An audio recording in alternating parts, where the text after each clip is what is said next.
The Mirror of Graduation. The small town of Millfield, Ohio, had always been the kind of place where everyone knew everyone else. With just over 3,000 residents, the main attractions were the annual Corn Festival and the high school football team.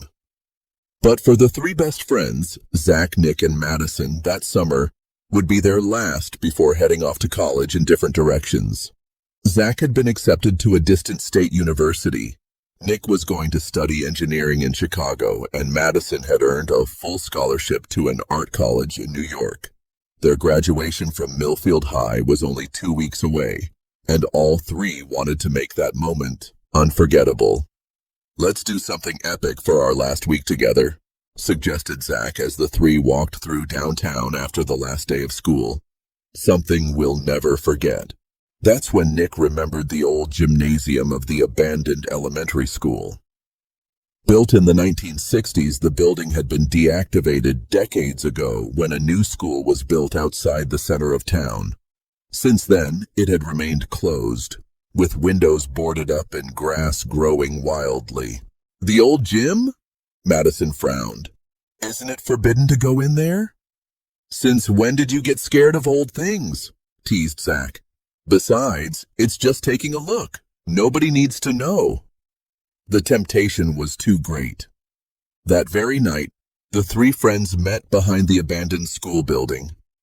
With flashlights and cell phones as their only light source, they managed to force a window in the back and get in. The interior was like a time capsule. The wooden desks were still arranged in perfect rows, and the blackboards preserved notes from decades past. But what caught their attention most was a door at the back of the classroom, a door that led to the old gymnasium. The door was locked, but Zach noticed the lock was rusty. With a little force, they managed to break it open. The gymnasium was a vast room with worn wooden floors, basketball hoops hanging from the rims, and a small stage at the far end. "Look at this," called Madison, pointing to the stage. "There's something there." In the center of the stage stood a large antique mirror, surrounded by small lights that looked like candles. The mirror was ornamental, with an ornate gilded frame, completely out of place in a school gymnasium. "This doesn't make sense," murmured Nick. "Why would they put such an old mirror here?"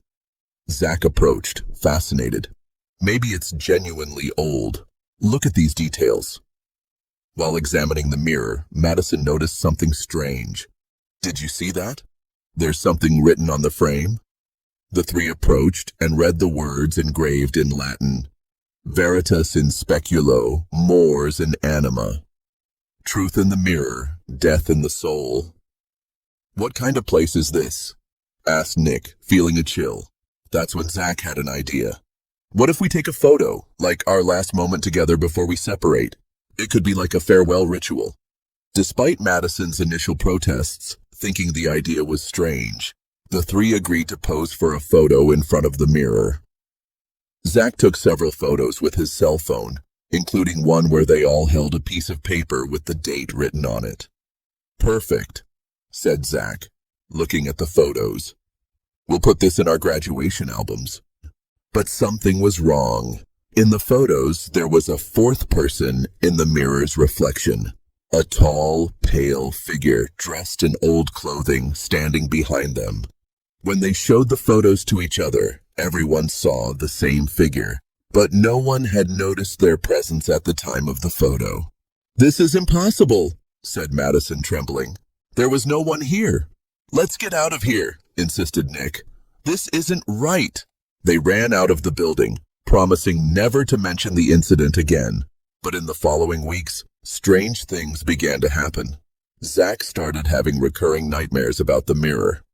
In his dreams, he saw his own image in the mirror, but gradually, the figure behind him became clearer. A young man dressed in 1960s school uniform, with empty eyes and a sad expression. Madison noticed that her graduation photos showed the same strange figure in the background, even in photos taken in completely different locations.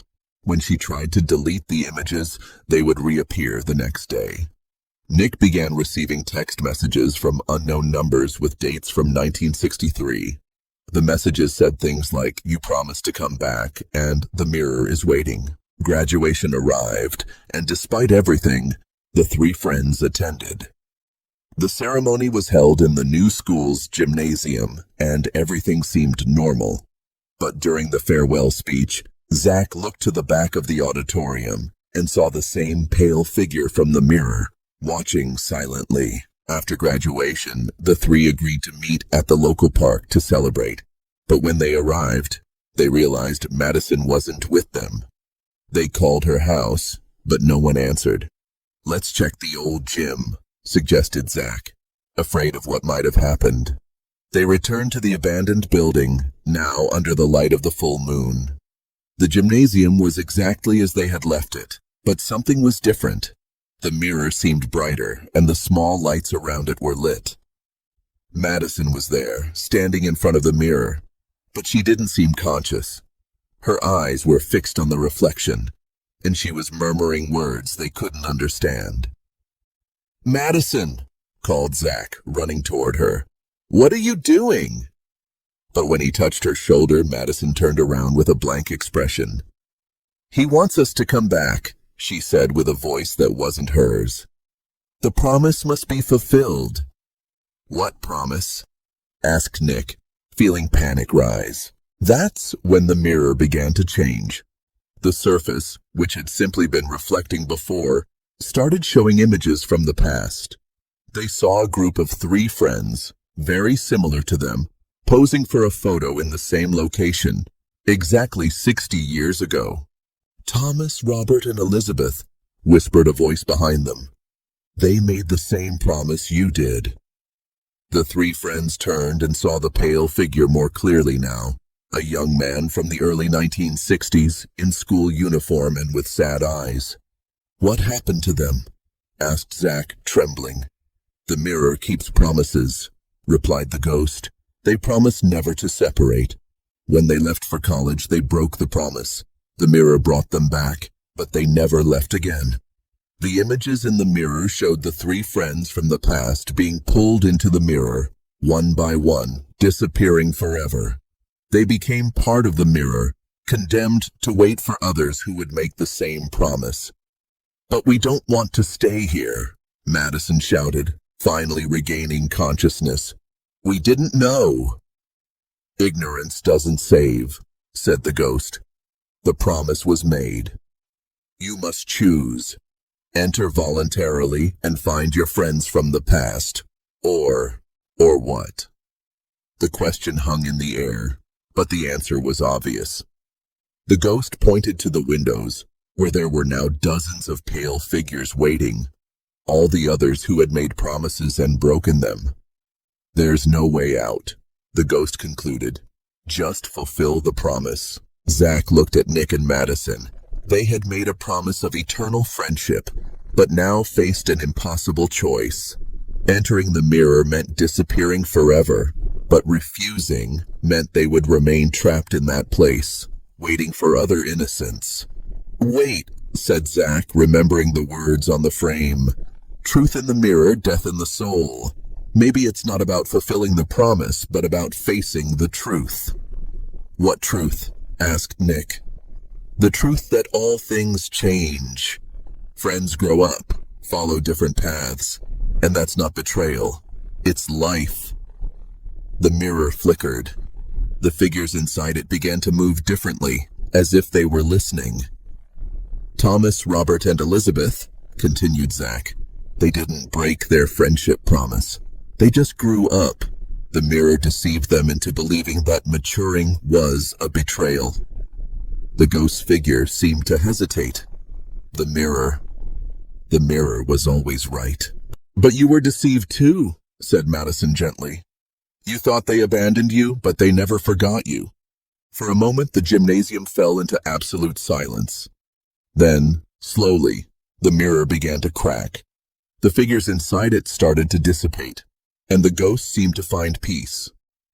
"True friendship," he whispered, "isn't about never separating. It's about carrying the memories wherever you go." With a final snap, the mirror split in half. The lights around it went out, and the gymnasium returned to normal darkness. The three friends ran out of the building, this time without looking back. In the following weeks, their lives went in different directions. Zach to the State University, Nick to Chicago, Madison to New York.